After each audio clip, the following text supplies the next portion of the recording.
नमस्कार, आपके साथ मैं हूं सबीना तामंग देशमुख। जहां हम सच्चाई के पर्दे उखाड़ते हैं बिना किसी लाग लपेटे के।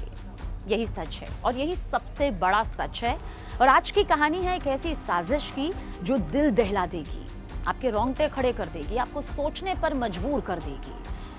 कुछ सवालों के जवाब हम इसमें लेकर आए हैं। हमारे साथ आखिर तक आप बने रहिएगा, क्योंकि बात देश की सुरक्षा को लेकर है, हमारी और आपकी जिंदगी को लेकर है, राष्ट्र हित को लेकर है। दिल्ली का लाल किला, जिसके पास 10 नवंबर 2025 को जो कार ब्लास्ट हुआ, वो कोई साधारण हादसा नहीं था।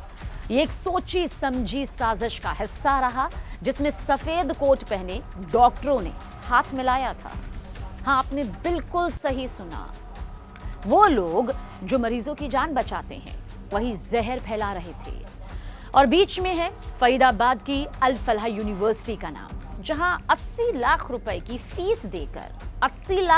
फीस देकर पढ़ने वाले स्टूडेंट्स के बीच छिपा था एक आतंकी नेटवर्क, खूंखार आतंकी नेटवर्क। यह खतरनाक है क्योंकि यह बताता है कि खतरा सिर्फ बॉर्डर पर नहीं, बल्कि हमारे कॉलेजों और हॉस्पिटल्स में भी दाखिल हो चुका है।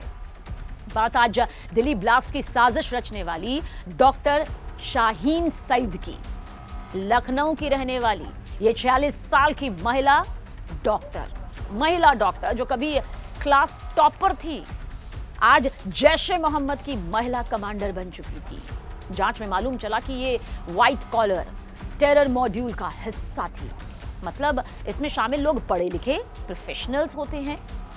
डॉक्टर, प्रोफेसर, लैब टेक्नीशियन, ये वो लोग थे जो समाज में सम्मान पाते हैं, लेकिन अंदर से देश को खोखला कर रहे थे, देश के खिलाफ साजिश रच रहे थे, खूनी साजिश, बहुत बड़ी, खतरनाक, खौफनाक, दिल दहला देने वाली साजिश, ताकि भारत की जमीन को कमजोर किया जा सके, खून से रंगा जा सके।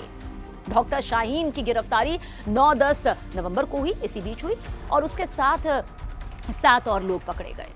7, जिनमें 3 डॉक्टर शामिल थे, डॉक्टर मुजमिल अहमद गनई और डॉक्टर आदिल। ये तीनों अल फलाह यूनिवर्सिटी से जुड़े थे। पुलिस ने बताया कि शाहीन पिछले 2 साल से विस्फोटक जमा कर रही थी। 2 साल। दिल्ली ब्लास्ट सिर्फ शुरुआत थी, साजिश थी देश भर के बड़े हिस्सों में बड़े हमले करने। लेकिन सवाल यह है कि एक होनहार डॉक्टर कैसे आतंकी बनी। शाहीन सईद का जन्म 1979 में लखनऊ के केसरबाग इलाके में हुआ। कंधारी बाजार वाली ये लड़की बचपन से ही पढ़ाई में बहुत तेज थी। जानकार बताते हैं कि पढ़ने में बहुत दिलचस्पी थी, सब बहुत जल्दी याद हो जाता था, और बहुत अच्छे से वो अपनी जिंदगी को बचपन से ही आगे बढ़ाने में लगी हुई थी। सरकारी गर्ल्स कॉलेज से 10वीं और 12वीं में टॉप किया, टॉपर रही।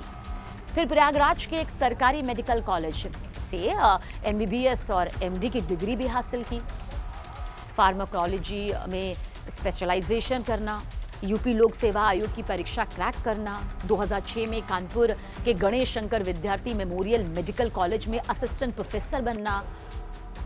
उसके साथ काम करने वाले बताते हैं कि वो बहुत स्मार्ट थी, स्टूडेंट्स उसे काफ़ी पसंद करते थे, क्लास में कभी देर नहीं करती थी, बहुत ही समय की पक्की थी। जिसे कहते हैं ना, जिंदगी के लिए जो समय की डोर को आगे बढ़ाना, नियम कायदे कानून के साथ, वो उसके अंदर कूट कर भरा था। लेकिन जिंदगी में ट्विस्ट आया शादी से। साल 2006 से ये शुरू होता है, जब अरेंज मैरिज हुई डॉक्टर जफर हयात से। जी हाँ, जफर कानपुर के ही KPM अस्पताल में आई स्पेशलिस्ट, आंखों के डॉक्टर। शादी के बाद शाहीन ने जफर पर दबाव बनाया, चलो यूरोप या ऑस्ट्रेलिया, यहाँ पर हम सेटल हो जाते हैं। कहा जाता है कि जफर ने मना कर दिया। उसने कहा कि वो भारत में ही रहना चाहते हैं, उन्हें नहीं जाना विदेशी जमीन में बसने के लिए। बताया जाता है कि दोनों के बीच इस बात को लेकर विवाद बढ़ा। 2012 में तलाक तक हो गया, मतलब राहें बिल्कुल अलग हो गई। 2 बच्चे जफर के पास रह गए, 2 बच्चे। जफर आज भी हैरान है।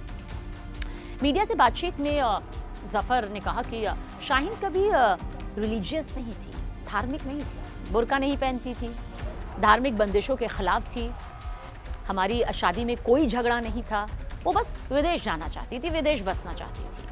तलाक के बाद संपर्क टूट गया था, हालांकि ये भी बताया। दूसरों की आंखों को सही करने वाला डॉक्टर किस तरह से उसे अंदाजा नहीं हुआ। शाहीन ने यूरोप की जगह अपना रास्ता कहीं और चुन लिया। तलाक के बाद शाहीन लखनऊ लौट आई। 2009 में कन्नौज मेडिकल कॉलेज में 6 महीने का ट्रांसफर हुआ, फिर कानपुर वापस। लेकिन 2013 से और असली कहानी शुरू होती है, जब अचानक नौकरी छोड़ दी। कॉलेज को कोई नोटिस नहीं दिया गया, कई चिट्ठियां भेजी गईं, फोन किए गए, लेकिन जवाब नदारद। इसी दौरान शाहीन हरियाणा पहुंची, फरीदाबाद की अल फलाह यूनिवर्सिटी से जुड़ गई। वहीं उसकी मुलाकात हुई डॉक्टर मुजमिल से। मुजमिल कश्मीरी है, पुलवामा से। दोनों के बीच रिश्ता गहरा हो गया। जांच में मालूम चला कि मुजमिल शाहीन का दूसरा पति था और यहीं से बहुत कुछ शुरू हो गया। क्या शुरू हुआ यहाँ से? शाहीन ने जैश ए मोहम्मद की महिला विंग जमात उल मोमिनात की कमान संभाली। ये विंग महिलाओं को भर्ती करता है, ट्रेनिंग देता है। शाहीन का काम था नेटवर्क बनाना, बढ़ाना, कश्मीर से बाहर बेस सेटअप करना, फरीदाबाद के फ्लैट्स में विस्फोटक स्टोर करना। उसकी कार से राइफल और कारतूस बरामद हुए। ये केस व्हाइट कॉलर टेररिज्म का उदाहरण है, जहां पढ़े लिखे लोग हथियार उठाते हैं। अल फलाह जैसी यूनिवर्सिटी पर नजर रखनी होगी। 80 लाख फीस का बोझ क्या ये स्टूडेंट्स को विदेशी फंड्स की ओर धकेलता है? शाहीन की कहानी चेतावनी है, महत्वाकांक्षा गलत रास्ते पर ना ले जाए। यही सच है, में हमने खोला है ये राज, लेकिन सच्चाई जाननी काफी नहीं है। कार्रवाई, सख्त से सख्त कार्रवाई बेहद जरूरी है और यही वक्त की मांग है। अगले एपिसोड में मिलते हैं नई सच्चाई के साथ। धन्यवाद। जय हिंद।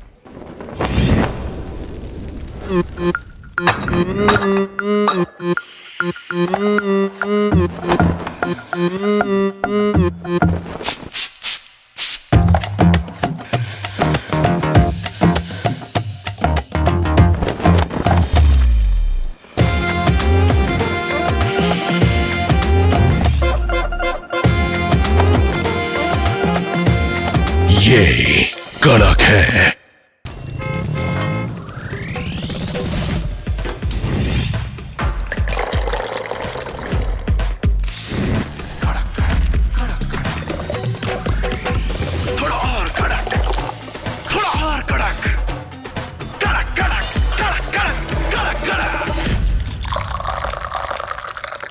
ये कड़क है।